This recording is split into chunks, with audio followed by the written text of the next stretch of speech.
যে সমস্ত সিংহ রাশি জাতক জাতিকারা বিদেশে থাকে, বিভুঁইয়ে থাকে, তাদের এই সময়টা একটু অন্যরকম। অন্যরকম বলতে দেখুন, অন্যরকম বলতে কিছু পরিবর্তনের সূচনা পর্ব। এবং সেক্ষেত্রে একটা কথা আপনাদের বলতেই হয়, সিংহ রাশির জাতক জাতিকাদের পরিবর্তনটা খুব স্পেসিফিক হতে পারে। কোনো কোনো ক্ষেত্রে পরিবর্তন হবে অনেক কাঙ্ক্ষিত একটা পরিবর্তন, যে পরিবর্তন আপনাকে প্রচুর এনহান্স করাতে পারে।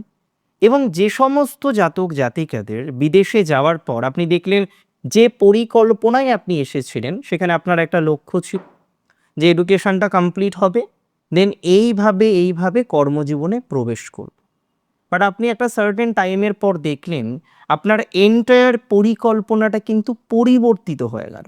আপনি যেভাবে শুরু করবেন ভেবেছিলেন, টোটালটা যেন কোথাও যেন গিয়ে সম্পূর্ণ বিষয়বস্তুই ঘটছে আপনার পরিকল্পনার সম্পূর্ণ বিপরীত হাল, যে কারণে আপনার কনফিউশন বেড়েছে। এবং আমি সিংহ রাশির কিছু জাতক জাতিকাদের বারবার বলেছি যে হোম সিকনেস থেকে বেরিয়ে আসতে হবে।